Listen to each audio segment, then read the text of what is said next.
Дэлхийн монголчуудын хэмжээл радио 88.3 долгион дээр суугаад харуулan хүүхдүүдэд унтуулчаад эсвэл ажлаа тараад харих замдаа сонсож яваа эрхэм сонсогч танд энэ үчийн мэндийг хүргэе. Улаанбаатарт 22 цаг 10 минут болсноор хүүхдүүд унтлаа. Одоо бидний цаг урайтай томчуудын явдал нэвтрүүлэг маань эхлэхэд бэлэн боллоо. За үчийн мэнд очроо. За үчийн мэнд. Радиогийн 2 дугаар студиэс хөтлөгч очроо Эрика, найруулагчаар Өнөр баяр нэвтрүүлгийн продюсераар Аринаар ажиллаж байна. За өнөөдрөөс ер нь уугнаа хэд хоног чөлөө авсан байгаа. Тэгээ уугнааг маань орлоод очроо маань томчуудын явдал нэвтрүүлгийг надтай хамтран хөтлөхөөр алсан. За үчийн мэнд сонсогчдоо. Үчийн мэнд. За өнгөрсөн дугаараас эхлээд Reddit дээрх хүмүүсийн өөрсдөө бичсэн бодит түүхүүдийг хүргээд эхэлсэн юм байна, тийм ээ? Тэгсэн. За тэгээд Reddit хаяг дээр бичигдэж байгаа хүмүүс өөрсдийнхөө түүх альсвал хэн нэгний ямар нэгэн зохиосон түүхүүдээ бас цензургүй бичдэг. Яг нөгөө Reddit нь юугаар ялгаатай вэ гэхээр одоо Facebook, Instagram эдрийг бол хамаагүй цензургүй. Хамаагүй юм бичиж болдог болохоор хүмүүс тэмцээ илүү том хүний сэтгэвтэй юмуудыг илүү бичдэг. За тэгээд тэр түүхүүд нь одоо зохиомол бус гэж байдаг бол бид нар дандаа хүмүүсийн өөрсдийнх нь бодит түүхүүдийг авч хүргэж байгаа. За харин нэг хэд хоног байхгүй байгаад ирсэн чинь бас баг зэрэг өөрчлөлт орсон байна. Их сонирхолтой байна. Өнөөдөр бас нэг гоё сэдвүүд сонгож авсан байгаа нь байх шүү гэн, тийм ээ. За эхний түүхийг очроо минь хүргэх үү? За тэгээ. За ажлын байран дээр минь болсон сонирхолтой үдэш гэсэн нэг хүний бичсэн түүх байгаа юм. Энэ түүх олон жилийн өмнө эхнэр бид хоёр дөнгөж үерхэж байх үеийн нэгэн үдэш болсон юм аа. Тэр үед би нэгэн сургуульд ажилладаг байлаа. Төгсөлтийн дараах үдшилийг зохион байгуулагчаар ажиллаж байсан болохоор тэр үдэш би хөтлөгч, зохион байгуулагч, харин тэр миний зочин байв. Би жирийн нэг хар костюм өмссөн, харин тэр өвдгнөөсөө дээгүүр татсан богиновтор хар даашинзтай намхан өсгөтэй төвл өмссөн байлаа. Тэр мөчөд би зүгээр нэг бүсгүй биш, харин миний бүх анхаарлыг булааж чадах тэр хүнийг л харсан юм. Бид залуу эрч хүчтэй клубээр хэсэж хөгжим дуусан бүжиглэх дуртай үе тэр үе байсан. Харц инээмсэглэл санаандгүй хүрэлцэх бүрдээ нэг л зүйл дотроос асч байгааг хоёулаа мэдэрч байлаа. Гэхдээ тэр орой бид хоёр аль болох ёс журмаа барьж бүжиглэж бусдын анхаарлыг татахгүй хичээж байсан. Үдчлэг төгсөх мөчөд сүүлийн нэг удаа хамт намуухай аянд удаан хайстай бүжиглэе гэж хэллээ. Хөгжим аяархан ихшиглэж танхимын гэрэл бүдгэрхэд би түүнийг өмнөхөөсөө илүү ойр төврөв. Тэр минь чихэнд минь аяархан шивнээд чи өнөө шөнө бүтэн ажиллах юм байгаа үсттэй би чамайг санах бах таа гэсэн. Харин би инээдтэй хэрнээ ноцтой өнгөр тэгвэл явахын өмнө надтай хэсэгхэн ч гэсэн болов үлдээрээ гэж хэлсэн. Бас. За тэгээд цааш нь явахаар би бүжгээ дуусгаад сургуулийн нөгөө талд ажлын өрөөрөө явлаа. Танхим хинч байсангүй нэлээ харанхуй байсан тул би түүний үзгийг зөөлөн цохин тоглосоор явлаа гинэ. Бид хоёр миний ажлын өрөөнд оронгуудаа би түүнийг бариад зөөлөн үнслээ. Тэр хариу үнсэж хоёулаа хэдийн тачаадж эхэлсэн байв. Гэхдээ сайн дурын ажилчид 15 минутын дараа ирэхэд бол бидэнд цаг хугацаа бага байна шүү гэж би хэллээ. Гялцуулхан дээ. Харин тэгэх нь байна. Тэр маань нэлээ ичим хэрч сургууль дээр ийм юм хийж чадахгүй гэж хэлж байв. Үүнийг би тоохгүйгээр өмдөө тайлахад тэр минь ичин улааж байлаа. Би дотор өмдөө тайлахад тэр хэдийн ичж байсан ч дэвчлэгүй шууд надад аман таашаал өгч эхэлсэн юм аа. Дараа нь түүнийг босгож ирээд даасанчных нь уяаг тайлахад тэр эсэргүүцэж байсан ч эцэст нь эсэргүүцэхэ боллоо. Гэхдээ би айгаад байна. Чи аль бол хурдлагыг бодоорой гэж байх тэр үед тэр хэдийн нүцгэрсэн байлаа. Би шууд түнд хариу аман таашаал өгч эхлэхэд саяхан айж байна гэж аяархан хэлж байсан хүн чангаар гинэн ялж байлаа. Миний ажлын өрөөний үүдэнд ил тод сондогдохоор чанга явж байсан юм. Удалгүй дотны харилцаа эхлэхээс өмнө би түүнийг харан баг зэрэг шоолж байлаа. Энд болохгүй айгаад байна гэж байсан хүн одоо юу ч хийхээс буцахгүй болсон байна. Яг одоо харьцаагаа эхлэхэд тэр бүр хашгирах шахав гинэ. Бидний дотны харьцаа намуухнаас эхэлж баг багаар хүч тэмцээр удалгүй хоёулаа галзуурах гэж байгаа мэд хүчтэй галзуур хэмнэлтэй болов. Төд удалгүй бид нэгэн зэрэг дур тавилаа. Дур тавих мөч нь л гэхэд 20 секунд орчим үргэлжилсэн санагдаж байна. Тэгээд тэр миний ажлын ширээн дээр сулбаа оноо. Би ардаа байгаа нойтон салбитгийг аваад эргэж хартал түүний царай улааж нүүрэндээ тачаангүй нэмшигэл тодорхойлсон байв. Удахгүй сайн дурах хэрэгт бол бид тэр хавийг яралтай цэвэрлэн хувцлоо. Тэр намайг тачаангүй нэмсгэл үнсээд би энэ шүнийг хизээж мартахгүй гэд яаран явлаа. Энэ мөч бол миний энэ эмэгтэйтэй гэрэлсэн гол шалтгаануудын нэг. Тэр хөгжилтэй, тачаангүй, адал явдал дуртай бүсгүй. Бидний гэрэлтийг 25 жил маш хөгжилтэй, адал явдалтай өнгөрсөн дөө гэсэн байна. Ажлын байран дээр. За тэгээ одохгүй хүмүүс ирэх гэж байгааг мэдсээр ээжэж. Дотны харилцаанд орно гэдэг чинь өөрөөсөө ингээд яг тэр нэг эрсдэлээ шүү дээ. Тэнд хүмүүс ороод ирэх эрсдэлтэй яг тэрнээс илүү их таашаал авдаг гэж байгаа шүү дээ. Тэгсэн байх нь яг. За тэгээд сэтгэлдлүүд нь болохоор ер нь бол миний бодлоор 25 жилийн өмнө гэхээр бас нэлээд залуу хосууд те сургууль дөнгөж ажилд орсон тийм байсан юм шиг байгаа. Тийм байна. Тэгээд дөнгөж яг их нэртэйгээ бол дөнгөж үерхэж байсан үе юм байна л да. Харин тийм байна. Тэгээд энэ түүхтэр бичсэн сэтгэлдлүүд нь болохоор энэ түүхийг уншаад инээмсэглээ барьж чадсангүй. Хүмүүсийн дурсамжийг хамгийн үн цэнтэй яг ийм залуунаас догтлол айдас багтсан ч сайхан мөч байсан байна. Хамгийн гоё нь тэр бүсгүй чинь өнөөдөр танаа эхнэр болсон үнэхээр кино шиг байна гэсэн байна. Гоё сэтгэлтэй. Надад ч гэсэн яг тийг санагдаж байна. Одоо ингээд яг жинхэнэ залуу ирч хүчтэй тий клубээр хийдэг клабтаа л явж идэг. Нэг нэгэндээ дурлцсан тийм үе дээрээ яг л нэг гоё нэг үдэш яг нэг тийм жоохон айдас мэдрээ тий. Тэндээс чинь ингээд одоо удахгүй сайн дурах ирнэ штэ гэж бодсон ирнээсээ хүсэл тачаалаа барьж дийлээгүй байгаа байхгүй энэ хоёр маань. Тийм байна. Яг нөгөө залгууч байж халуунч байж. Одоо 20 гаруй насны байсан байх. Одоо нэг 40 гаруй 50 40 насныхан болов. Харин тийм баха даа гэж таамаглаж байна. За хоёр дахь сэтгэл нь гэсэн байна. Халуун мөртлөө сэтгэлдээ дүүх байна. Эротик гэхээс илүү хоёр хүний хоорондын хүсэл, итгэл, холбоо мэдрэгдэж байна. Хүмүүс хүсэл хайр хоёрыг салгаж боддогч энэ хоёрыг нийлэн жинхэнэ дурсамжийг бий болгодог гэж боддоо гэсэн байна. Энэ хоёр бол гэхдээ үнэхээр яг одоо энэ хоёр хосуудын хувьд бол жинхэнэ гоё залуу насаад дурсан гоё сайхан дурсамжийнх нь нэг байна тийм ээ. Тийм байна. Дараагийнхын сэтгэлийг харсан чинь тийм ээ. Офис гэдэг үг харахад л нэг мэдээний сэдв тодорхой болоод ирлээ шүү. Хүн болгонд л нэг ийм нэг галзуу үдшийн түүхтэй байдаг бах та гэж байна. Магадгүй. За манай очроо тийм түүх байна уу? Офис мовс дээр. Үч дарах хүн шүү дээ. Мэдгүй догооны даатах найтан гэдэг шүү. За ирээдүйд тийм бодит дурсамж унших хамгийн гоё нь юу гэж ил тод зүйл биш харин хүний сэтгэл тэр мөчөд ямар байсан, юу мэдэрсэн, юуг иргэн дурсдаг вэ гэдэг нь. Энэ түүх яг энэ утгаараа бэлхэн гэхээс илүү амьдралын дурсамж байна гэсэн байна. Тийм байна. За манай сонсогчдод бас шинэ хөтлөгч юм уу гинэ чамайг. Манай очроо одоо угнаг мэн орлоод нэг хэсэгтээ бит хоёрын томчдын явдал нэвтрүүлгээ хөтлөн. Түшиг хэмээн сайн уу Эрика гэж байна. Сайн байна.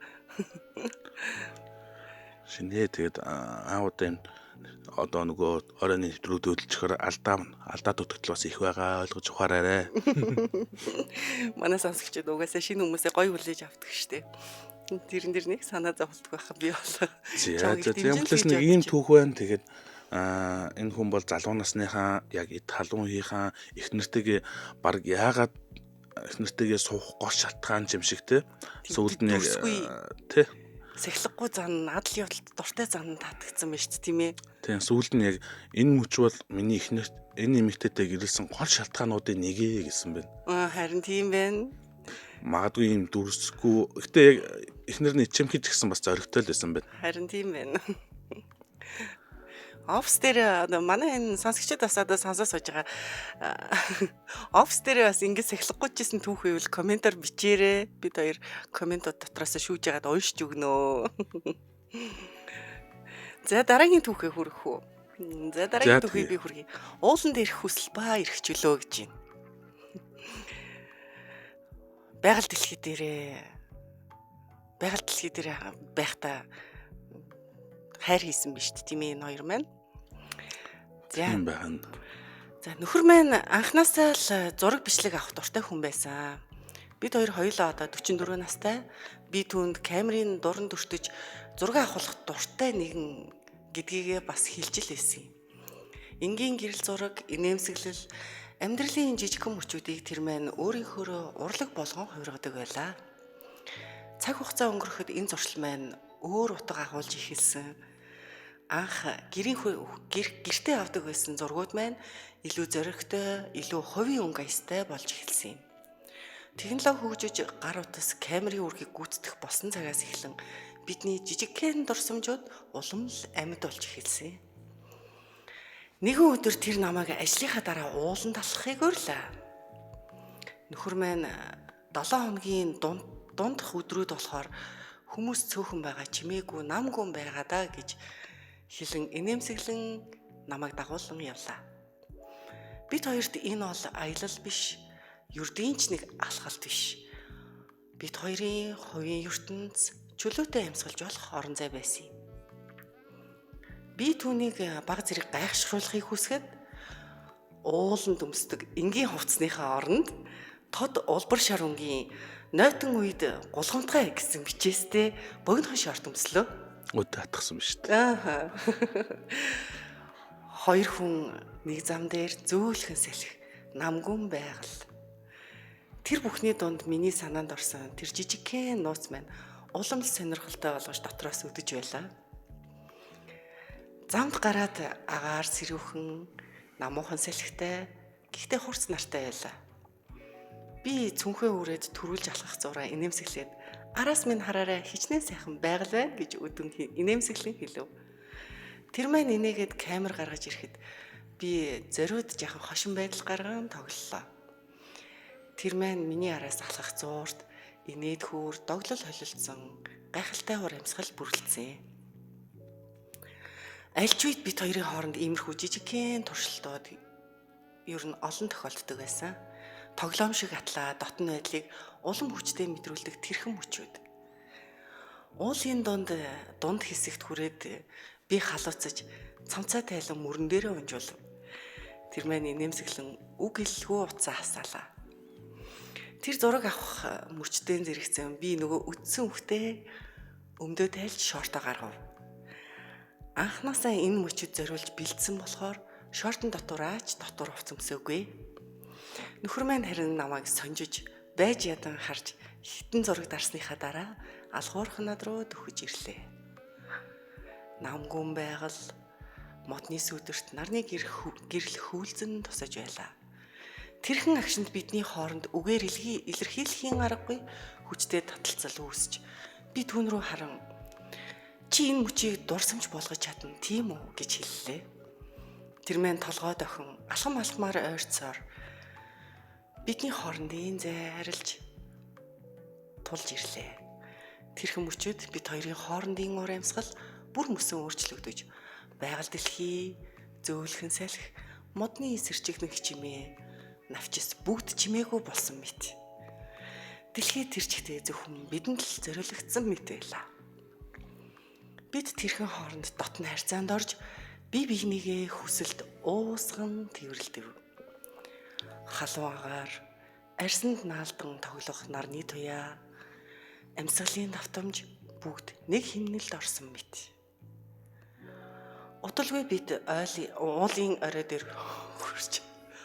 Удалгүй бид уулын орой дээр хурж тентхийн уудан байгалыг толдон харж сууж амрав. Нарны туяа модны оройгоор нэвт тусаж салхи үсийг минь самнан өнгөрнө. Тэр минь миний үсийг хэлбэж энэ мөчийг би зурагт биш зөвхөн зүрхэндээ л хадгалмаар байна гэж шивнэсэн. Бид хамтдаа жижигхэн хүнжлүүд илгэн сууж усан жимсэдэж инээмсэглэн эрхлэлдэв. Удалгүй тэр маань дахин камера гаргаж ирэхэд би инээмсэглэн хонгор минь эн чинь бидний нууцхан дурсамж гэж хэлсэн. Гэхдээ тэрхүү инээмсэглэл маань удалгүй дахин нэг дотн харьцаа болж хувирлаа. Байгаль дэлхий донд хүний дуу чимээ байхгүй. Зөвхөн салхилж бидний амьсгал хосын шинээр сонсогдож байна. Тэр мөчөд бидний харилцаа ердийн ч нэг хайр биш, итгэл дээр тогтсон гүн холбоо гэдгийг би ойлгосон юм. Гэтэл гинэт холоос хүмүүсийн дуу гарч ирлээ. Замын доотлоос залуусын нэг хэсэг бүлэг гарч ирээд биднийг чиглэн ирлээ. Тэд хажуугаар өнгөрөхдөө инээмсэглэн яриа нойрцоор бидэнтэй зэрэгцэх мөчөд би юу ч хийж амжилгүй нүүр минь халуун шатан ичиж сандрав. Тэд зог тусан харснаа инээмсэглэн жумал цэцгийн өнгөрөхөд би газарт нүх бэвэлд газрын гавар орчихмоор юм шиг л санагдаж байлаа. Гэхдээ тэр мөчөд нэг тийм сонин хачин мэдрэмж надад төрсөн. Энэ бол ичхүүрийн цаана орших сониучхан догтлол. Нөхөр минь миний гарыг атгаж шивнээд харал та тэд аяллахаа ховор үзмрийг олж харлаа гэж тоглоомын хошигноо.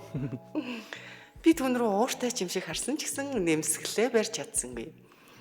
Тэр инээд, тэр байгаль, тэр адал явдал бүгдээрээ нийлж бидний амьдралын нэгэн нандин дурсамжийг бүтээсэн юм. Уул нас буух зам урт санагдаж байсан ч бид хоорондоо заавал ярилцах шаардлагагүй байлаа. Хоёулаа л хоёр биенээ мэдэрч тэр аялал бол юрдийнч нэг алхалт биш. Харин бидний хоорондын итгэл, хүсэл, чөлөөт байдлын илэрхийлэл байсан юм. Тэр өдрөөс хойш бид олон аялалд гарсан ч яг тэр үдшийн мэдрэмжийг хизээж мартаж чаддаггүй. Учир нь тэр өдөр би анх удаа хайртай хүнийхээ хамт эрх чөлөө гэж юу болохыг байгаль дэлхий дээр мэдэрсэн юм.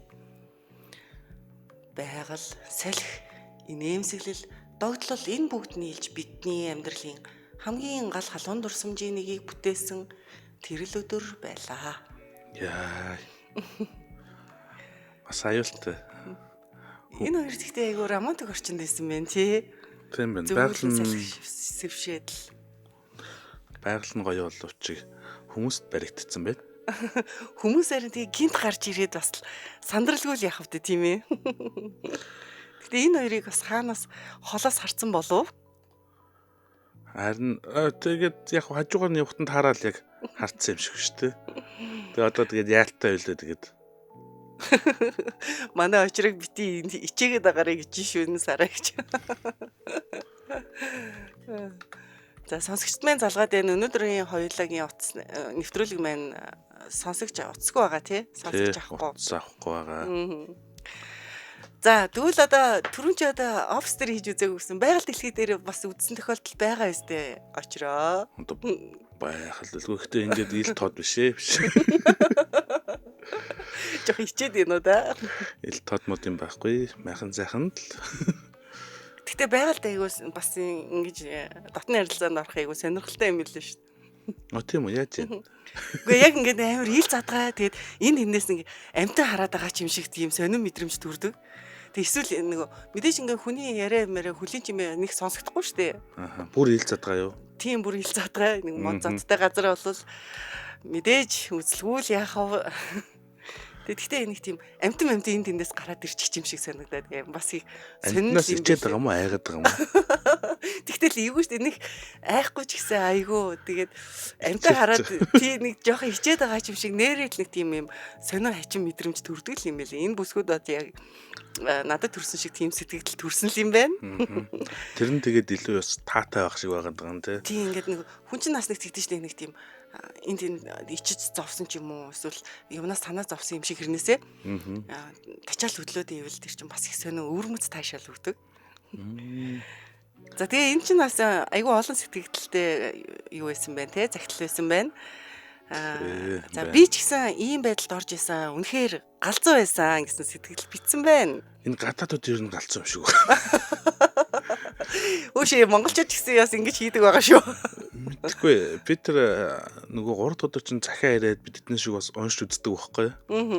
Тэнгүүт яах вэ бас галзуу байдаг ч гэсэн яг эднэр шиг бас галзуу биш байгаа даа. Өнгөрсөн 7 хоногт чинь бас бүр амар Reddit-ийн түүхэд чинь бүр амар галзуу түүхэд орж ирээд. Тэгсэн үү. За тэрийг нөхөж сонсноо. Тэрний хажууд бол энэ арай зөөлөн байна уу те? Тэ энэ арай гайгүй байна уу? Арай баг галзуу байна уу те? За тэгсэн чинь энэ түрүүний нэг шортны бичиг байна штэ. Нойтын үед голгомтгай гэдэг. Энийний талаар сэтгэл байна. За нойтын үед голгомтгай гэдэг бичээсийг ийм байдлаар ашиглана гэж хэн санах вэ дээ? Түүх бүхэлдээ адал явдалтай мөртлөөсөө ямар нэг эрхчлөө итгэлцлийг мэдрүүлж байна. Хосуудын хооронд уур амьсгал үнэхээр халуухан. Гэхдээ яг тэр орчны тайван байдалтай их сайхан зэрэгцэж байгаа нь гоё санагдлаа гэсэн сэтгэл байна. За тэгсэн чинь бас нэг сэтгэл байна. Үнэхээр гайхалтай. Удалгүй найз залуугаа дагуулад байгальд гарнаа гэж. За энэ хоёр шиг бут авах нь дээ тийм ээ. За наад байгаа улсад нь дулаахан байгаасай л гэж найдаа. Энэ хоёр ч хаг авах нь дээ. Энэ 3 дугаар сэтгэлийг бичсэн хүмүүс. Гэхдээ өвөл бол яаж юу яа гэм бэ энэ чинь сарнаа сараа маань байгальд гоё штэ. Дураараа орилж болно гинэ. Тэгсэн чинь байгальд бол од харж байранд бол обоо майжж явлаа гэж байна. За хүйтэн сэрүүний цаг эхэлсэн байхад манайхан бас энийг нэг туршихад хэрэггүй болов гэж бодож байна. Өрн дулаан сайхан зуны уйлралтай туршаарэ. Тэг хоо мэдээч. Тэр энэс эсэн болно шүү дээ. За дараагийн түүхийг нь уншиж өгөө. За тэгээ. Анхны итгэлцэл өөрийгөө нээсээ оройгнэ. Би одоо 31 настай. 23 настай их сургуулийн оюутан байхдаа амьдралд бүх зүйл хялбар мэт санагддаг байлаа. Спортын багийн гишүүн, байнга найзуудтайгаа паб цууж, дасгал хийн. Заримдаа бүжгийн талбайгаас нэг бүсгүйг дагуулж гарна. Бүгд л нэгэн хэвийн давтамжтай байлаа. Надад эр хүн байх гэдэг утга нь зүгээр л хүчтэй, бардам, хяналттай алддаггүй байх гэсэн ойлголт байсан. Гэхдээ тэр бодол нэгэн бүсгүүдэд танилцсанаар орвонгоор өөрчлөгдсөн юм. Би түүнтэй болцооны аппликейшнээр танилцсан. Тэр миний өмнө харж байсан октоос тэс өр төрхтэй, өсний өнгө, хувцаслалт, шивээс, оёл чимэглэл гээд бүгд л өөр байлаа. Гэвч хамгийн сонирхолтой нь тэр эхнээсээ л бүхнийг удирдах байв. Анхны уулзалтаараа тэр миний гаднаас бүтээсэн дүр төрхийг хялбархан нэвт харсан. Бардам спортлог шөнийн амьдралд дассан тэр дүрийн цаана ямар хүн байгааг анх удаа хэн нэг нь үнэхээр олж харсан мэт байлаа. Тэр охин анхны болцоон дээрээсээ л намайг тэнэгхэн гэж дуудаж байсан нь үнэхээр өөрмөц сонсогдож байсан. Бидний хоёр дахь уулзалтын дараа манай гэрт очлоо. Тэр орой намайг ямар нэгэн дотн харьцаа үүсгэх нь ер нь тодорхой гэж бодож байлаа. Гэхдээ түүний бодож байсан зүйл арай өөр байжээ. Тэр гартаа жижигхэн цүнх барьж ирсэн тэр доторх зүйлс нь миний амьдралыг өөрчлөх гэж байгаа гэдгийг би мэдээгүй. Юу эс юм болоо? Бүр сонирхол хөдөлсөн шүү. Жижигхэн цүнх дотор юу вэ? Мэдээгүй гэсэн маань. За тэр намайг өөрт нь итгэж өөрийгөө бүхэлдэн даатгахыг санал болгосон. Анхандаа би эргэлдсэн. Гэхдээ түүнд итгэл минь айцаас нь илүү байлаа. Тэр бүхнийг удирдах би анх удаа хяналтаа бүрэн алдаж удсан. Гэвч айдас биш харин тайвшралт, итгэл бас дэндүү гүн мэдрэмж төрж байлаа. Тэр миний хувцсыг тайлж орон дээр уйлаа гинэ. Хоёр хөлийг минь орны толгооноос холбосны дараа би өөрийгөө ямар эмзэг болохыг гинт мэдэрсэн. Гэсэн хэдий ч энэ үе миний айдас хүрэх биш харин сэтгэл минь хөдөлж байлаа. Цүнхэндээ олстой ирсэн юм байна тий. Тийм байна нөгөө гав гинжтэй. Тийм биш. За. Нөгөө BDSM гэдэг дээ шүү дээ. Тийм BDSM байна. Удирдлагыг бүхэлдэн алдсан надад түүний надтай тоглоом шиг харьцаж байгаа. миний эзэмд тарчж байгаа надад үнэхээр халуухан санагдж байлаа. Тэр намайг надаар тоглож бас өвтгөж байсан гинэ. Тэр үдэш би орон дээр уяатай хүлдээтэй байснаар дотн харцаа өрнөсөн. Би анх удаа удирдагч биш харин дагагч байх нь сул дорой байдал биш харин өөрийн хязгаараас чөлөөлөгдөх шинэ мэдрэмж юм гэдгийг ойлгосоо. Тэр надад хянах, удирдах бас итгэх гэдэг ямар нөлөөтэй байдгийг мэдрүүлсэн. Тэр орой би зөвхөн шинэ туршилт хийсэнгүй өөрийгөө ойлгох аяллахаа ихэнд хүрсэн юм. Удалгүй бүх юм намжин болов. Тэр миний хажууд инээмсэглэн компьютерийг хасаагаад Netflix эхлээд үзээд тухлан суусан. Харин би орон дээрээ явтаж түүнийг бодож эхэлсэн. Би өөрийгөө анх удаа өөрөөр мэдэрч байв. Сул доройч биш, хүчтэйч биш, зүгээр л жинхэнэ би. Үнэхээр таалагдсан байна тий. Харин тийм байна. Ай. Хожим иргэн бодоод тэр үдс миний амьдралыг өөрчилсөн юм байна гэж ойлгосон. Тэр туршлага надад зөвхөн дотны хацааны шинэ мэдрэмжийг өгсөнгүй эмэгтэй хүний хүч, удирдлага, ухааныг хүндэтгэх итгэлцэл гэж юу болохыг ойлгуулсан. Түүнээс хойш огттой дотносоод салгаа болж илүү нягт сэтгэл гаргасан харцаатай болж эмэгтэй хүнийг хайрлаж эхэлсэн гинэ. Ямар сонирхолтой юм бэ тий.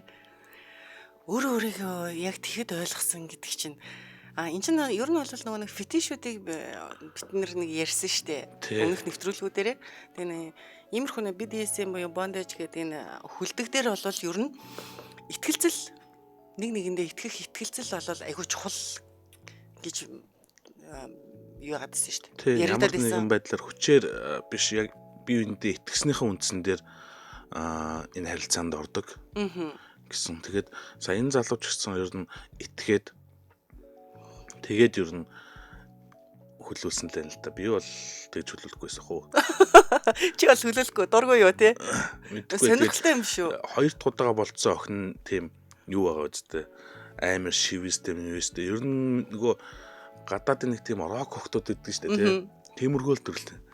Тэд нар ч бас цаанаа ямар ч ах юм бэлээ.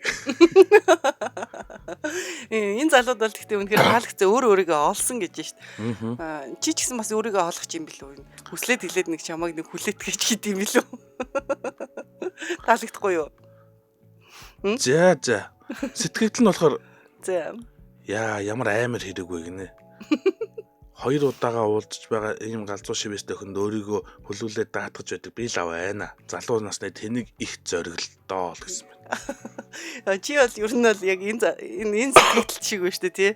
Тий, би сая энэ сэтгэлийг хальт харчаад тэгээд ер нь амар санагдсан юм. Би ч итгэхгүй л гэж бодсон. Тэгээ итгээд үзсэн энэ залуу бол алдах юмгүй л шүү дээ. Харин ч бүр өөрийгөө олоод бүр үнэхээр тухтай байсан гэдгийг гоё илэрхийлж шүү дээ. За өөр ямар сэтгэлээ? Нэг эмэгтэй хүний хувьд энэ түүхийг уншаад бахархмаар санагдлаа. Яагаад гэвэл энэ дарамт биш харин харилцан хүндлэл сэтгэл зүйн итгэлцэл мэдрэгдэж байна. Хүчтэй байхын тулд заавал давамгаалах албагүй гэдгийг энэ эр хүн өөрийн туршлагаас ойлгожээ гэсэн байна. Харин тийм байна. Гэтэ ер нь бол нөгөө эмэгтэй хүний удирдлагын доор бэлгийн харьцаанд орсон нь бол үнэхээр тааламжтай таашаал өгсөн ба шүү. Тэгээ эн чинь энэ ажлаа дуусчаад дараа нь хэсэг хөвцөн гэж шít эргцүүлж бодоод тэрхэн мөчөд өөрийгөө олж авсан байна да. BDSM ч бас сонирхолтой юм шиг байгаамаа. Тийм байна. Тэгээд 3 дахь нь тийм байна. Үнэхээр галзуу BDSM сонсоход эвгүйч би нэг туршиж үзмээр санагддаг гэсэн байна. Би ч гэсэн бас туршиж үзмээр л байгаа шүү. Сая яг сонирхолтой санагдаад идэв. Яг зүгээр ийм юунд эдгээр ч одоо нэг зориулсан нэг гав мав нэг хэрэгслүүд нь байдэн штэ. Ташур машур гэд. 50 Shades дээр гардаг штэ. Хөлийг нь хүлж мүлээд. Чи тэр номын уншижсэн үү? Үгүй, номын нь бол уншиж. Киног нь бол үзсэн. Гэхдээ ном нь бол нөгөө киноноос илүү гоё. Би бол номнуудыг нь уншижсэн. Тэр чинь 3 цуврал байдаг. Тэгээ тэрэн дээр бол бүр илүү нөгөө наривчлан дүрслэлсэн байдаг учраас ном нь ер нь бол киноноос илүү дэлгэрэнгүй байдэн штэ. Тий. Ер нь бол тийм байдаг. Тэгээд би надад бол номыг нь уншсан илүү гоё санагдчихсэн. Илүү тийм сэтгэл сэрэл хөдөлгөмөр бичсэн. Орчуулгын ч гэсэн гоё байсан да. Сая өнгөрсөн 7 хоногт бас яг ийм BDSM төрлийн гэхдээ хөгжилтэй нийтмийн кино ярьж байсан.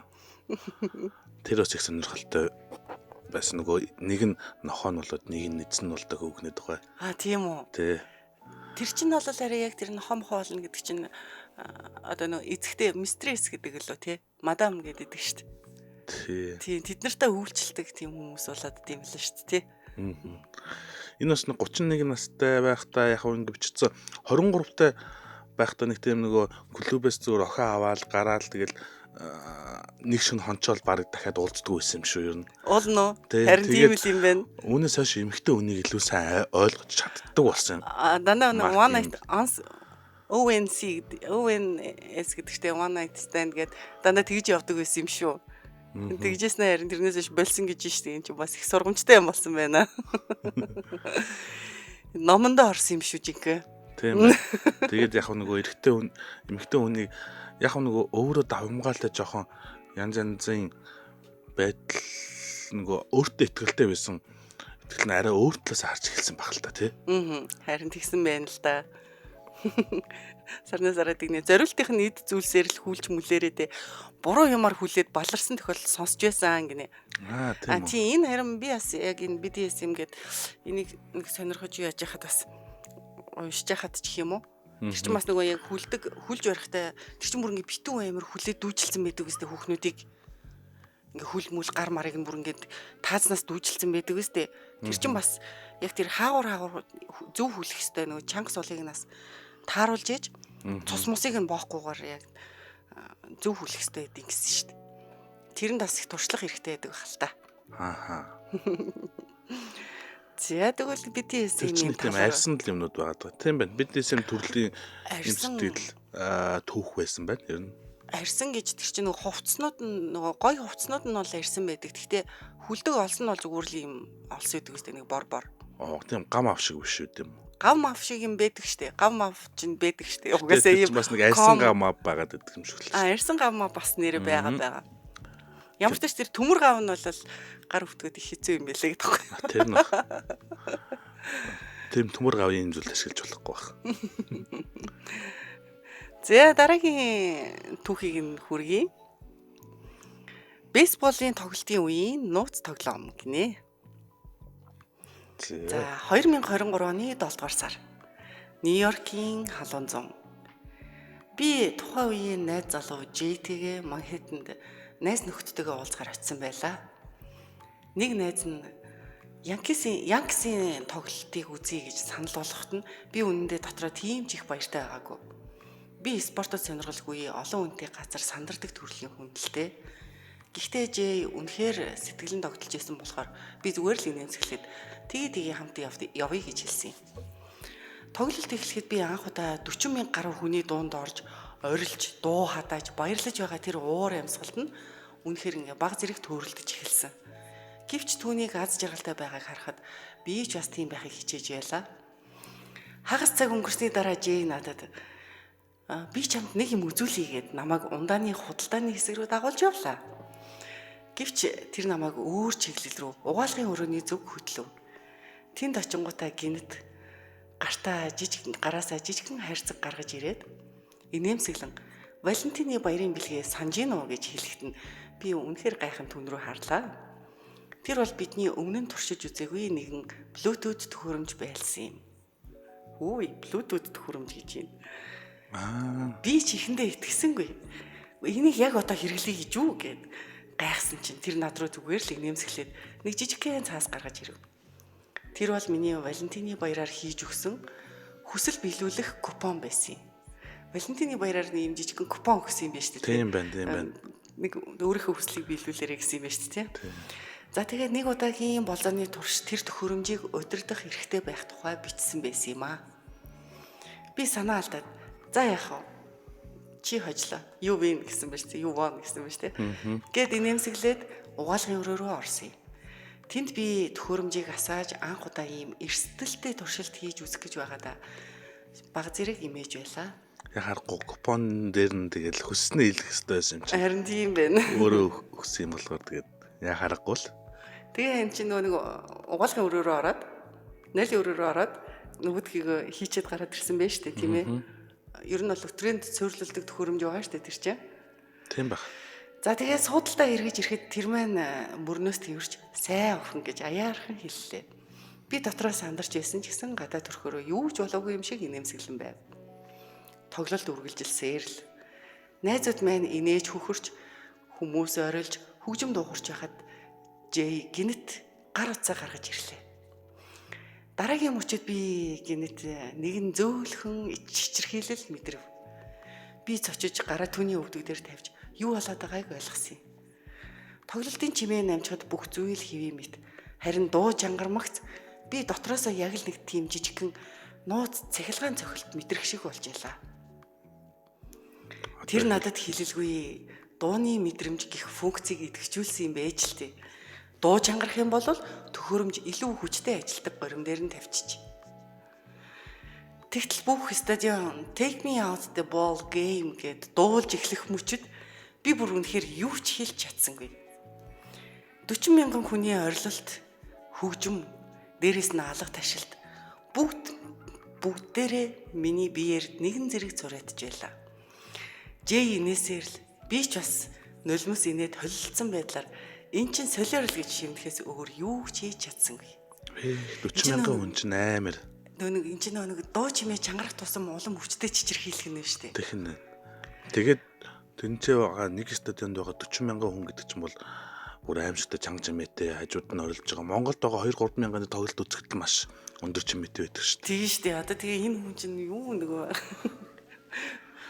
тэгээд сая нэг юм бүр яаж чадахгүй шүү дээ. Тэр чинь төхөөрөмжөөр суйрлуулсан дуу чимээн дээр угс утсан дээр тохиргоо хийсэн юм чинь хүмүүс чанга орилох тусам улам хүчтэй чичрээд таашаал авах нь шүү дээ. Тэгнэ. Хүмүүс орилж баярлаж байх тэр хооронд би гүнзгий амьсгаа авч өөрийгөө хянах гэж хичээж байлаа. Хинч гаднаас анзаараагүй ч дотроо би бол яг л дэлбэрэх гэж байгаа мэт мэдрэмж төрж исэн юм. Эцэст нь тоглолт дуусаж хүмүүс тарлаа. Аппликейшн унтраагүй ч гэсэн дуу чимээ намцсан тул төхөөрөмж бараг л ажиллахаа байлуу. Бид найзуудтайгаа салах яс хийгээд годомжинд гарахад би бүрч тэсгэ байлаа. Би түүн рүү харж би яг одоо нэг тийм амрах газар орох хэрэгтэй байна гэж шивнэсэн. Бид годомжны буланд байрлах жижигхэн дэлгүүрийн угаалгын өрөө рүү орлоо. Тэнд би түүнд бүх зүйл ямар байсныг хэлэх завгүй зүгээр л шүү. Гүнзгий амьсгаа авч түүнд тэрвүүлэн зогсов. Тэр намайг тэрврээд өөртөө наахад бүх зүйл чивчмээгүй мэт. Тэр мөчөд бидний инээдтэй, адал явдалтай, солиотой туршилт дотн харьцаа болон хувирсан юм.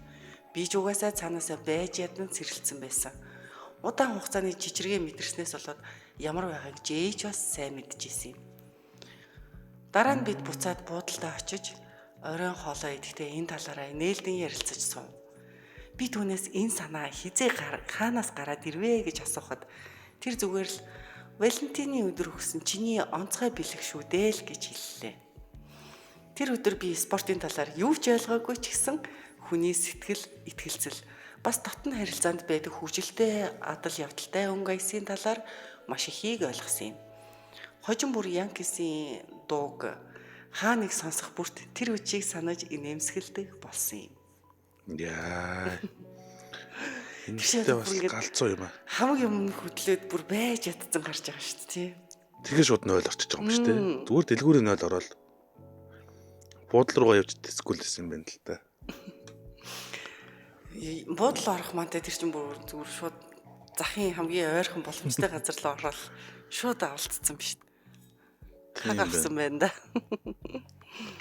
Одоо тэр нэг дурсамж нь хэр Янкисийн дууг сонсохоор шууд тэр үуч нь бодогдсон. Out to the ball game гэдэг тэр дууг нь сонсохоор ер нь түрүүнд бас хэлжсэн шүү дээ нөгөө энэ дууг сонсохоор нөгөө биеэрээ мэдрээд байсан гэдэг нөгөө дууны эмнэлэг те. Харин тий. Бараг бүхий л биеэрээ мэдэрсэн биш. Тэр дууг ерөөсөө одоо дахиж мартахгүй хөө гэсэн. Ямар дуу гэдэм бол сонсомор санагдчихлаа. За сэтгэлдлүүд нь хөөхөн түүх байна. Би ч гэсэн найз охиндоо энийг туршиж үзнэ гэсэн байна. Ер нь бол хиний янаг бол ер нь туршиж үзмээр л юм байна. За үнэхээр халуухан. Энэ бол миний хамгийн том мөрөөдөл. Энэ зүйлийг хамтдаа туршиж үзэх тэр бүсгүйтэйгээ л учрах хэрэгтэй байна да гэсэн сэтгэл байна бас. За түүх бичигч өөрөө хүмүүсийн комментод хариу ичихтэй. Өөр хариуцсан. Тий, өөрөө болохоор одоо энэ сэтгэлдлүүдэд хариуцсан юм байна л да. Тэгээд тэгснэ энэ хариу ичихтэй болохоор энэ үнэхээр халуухан дурсамж байсан. Тэр үеийг бодоход одоо ч нойтгондгоо. Гэхдээ тэр үеэс хойш олон нийтийн газар ийм тоглоом дахиж хэрэглээгүй гэсэн байна. Яа. Гэтэ ер нь яг үнэхээр мартагдашгүй л гоё ижилтэй. Тэгээд дахиад яг тоглож гэхээр зориг нь өрөхгүй л байгаа юм байна л да. Энд чинь гэхдээ нэг юун дээр бас гардаг үстэй. 50 Shades дээр чинь гардаг штэ. 50 Shades of Grey дээр чинь кинон дээр нь гардаг уу билүү? Номон дээр нь гардаг байхгүй юу? За. Цаадах чинь шууд нөгөө ийм төхөөрөмж өгөөд энийг хийгээд байдаг байхгүй юу? Тэгэхдээ айгүй амар нөгөө аавынхаа гэрт очихдоо аавындаа очиод тэнгуүтэйг яс энийг ороод хийчээд иргээд 0 руу оруулцдаг байхгүй юу? Тэгсэн чинь одоо хэрэггүй юм шүү гэсэн чинь үгүй чи зүгээр хийчээ гараад иргээд тэгээ нэг хоолны ширээний хар сууж яхад нь ажиллаулаад байдаг байхгүй юу? Бас юу байгаа юм тий. Энэ бол сонирхолтой нэг иймэрхүү бичлэгүүдтэй бас яваад байдаг тий. Ер нь бол яваад байдаг. Нэг солонгос кино байдаг шүү дээ. Энердмийн кино. Тийм үү? Тий нэг дэлгүүр ажиллаулдаг. За. Хоёр хүүхэн нийлээд энэ тоглоомны дэлгүүр ажиллаулдаг. Тэгээ шинэ бараа ирсэн чи туршаад үзээч гээд. Тэгээд нөгөөдг нь юм чичирдэг дотор хувцсан байхгүй. Нөгөөдг нь яг өмсөд үзсэн байсан чинь нөгөө хүүхдэн залгаад ээжээ сургуулийн тэмцээн болоод байна шүү дээ хурдан ирээчээ гээд. За. Тэнгүүт нь тийштэй гээд газ гүйжсэн чинь нөгөөдг нь яг нөгөө хүмүүсийн орилж байгаагаараа ажиллаад байдаг. Яасаа исэн бүр. Нөгөө сургуулийн хөөлмөгийн тэмцээн дэмжиж байгаа хүмүүс. Яг саяных шиг юм болсон байна тий. Тийм байна. Дагаал орилонгууд нөгөөдг нь чичрэл. Тэр ихтэй айгүй хөвгөлтэй гэнэ. Тэгэл нөгөө хүмүүс нь орилонгууд нь бүр чанга орилоо бол. Тэгээ зэрэгцэж орилсоор дур тавьчих юм шүү. Мэдгүй одоо. Би тэгтээ нөгөө ийм бичлэг үзчихсэн юм байна. Хүмүүс нөгөө би одоо тэрийг хаанаас үзсэн юм бэ? YouTube дээрээс үзсэн юм болоо. Ийм төхөөрөмж барьсан. Европын орнд л исэн баха. Америкт ч исэн билүү? Энийг хэрэглээд үзчихээчгээд. Тэгээ тэр чигээрээ тэр төхөөрөмжөө бэлгэлдэг. Ер нь бол рекламд байсан юм шиг байгаа. Олон нийтийн газар явж хагаад туршиж үзэхүүгээд гадаадны нэг тим бичлэг бол үзчихсэн нөгөө. Зарим нь бол зөвшөөрөхгүй. Гэхдээ ер нь бол ихэнх охтод зөвшөөрөөд нөгөөдгийг нь хэрэглээд тэгэнгүүт хамгийн гол нь тэрийг нь хийлгчээд дэлгүүр рүү оруулцдаг заяа. Том моолууд руу оруулцдаг. Их дэлгүүрүүд рүү. Тэгээ нөгөөдөг чи ингээ юм үзээ явж хахад нь ажиллаулаад эсвэл ингээ нөгөө урсдаг шатматаар явж хахад нь ажиллаулаад тэнгуүт тэр чинь амар хүчтэй чичир хийлэнгүүт нөгөө хүүхнүүд нь ингээ байж ята дуу алдаад ингээ явж яснаа гачин болоод тавьчихнууд идэг. Тийм бичлэг үзсэн. Тэгсэн чинь сүүл нэг манай нэг Монголын нэг тийм бичлэг явж исэн шүү дээ. Тэр бол нэг ямар нэгэн тийм фэнтези шоп ч юм уу, секс шоп ч юм уу тий. Нэг тийм газрын реклам байсан юм шиг байгаа. Тэгэд ер нь бол хүүхнүүд ерөөсөд октод зөвшөөрөхгүй яваад исэн. Тэгж байгаа. Харин тийм дээ тэгж жагаад нэг охин зөвшөөрөөд. За. Тэгээд бас яг адилхан дэлгүүр рүү оруулж исэн санагдаад байна. Тэгээд хамгийн сүүлд нь тэр төхөөрөмжөө бэлэглээд дууссан шүү дээ. Монголчууд ч гэсэн бас тийм бичлэг хийдэг болсон байлаа шүү. За өнөөдөр тэгээд хамгийн галзуу түүх нь юу вэ? Дөрөв түүхээс дахиад санал туу. Надад бол энэ юу вэ? Надад бүгдээрээ л гоё юм. Гэхдээ надад энэ хамгийн сүүлийн төхөөрөмж ашигладаг бол бас гал. Тийм байна. Энэ илүү галзуу юм байна тий. Харин тий. Гол нь тэр чинь тохиргооны үз юм байгаа сте. Тийм байна. За сайхан сонирхолтой гоё галзуу дурсамжтай түүхүүд байна. Баярлалаа зохиолчдоо. За ингээ Улаанбаатарт 22 цаг 53 минут болсноор томчуудын явдал нэвтрүүлэг маань энэ хүрээд өндөрлж байна. Сонсогч та бүхэн байна. Сайхан амраарай. Маргааш өглөөний 7 цагаас иргэн та бүхэнтэйгээ уулзъя. Дэлхийн монголчуудын MJL радио 88.3. За маргааш өглөөнийхөө эфир хүртэл баяртай. Сайхан амарцгаагаарай.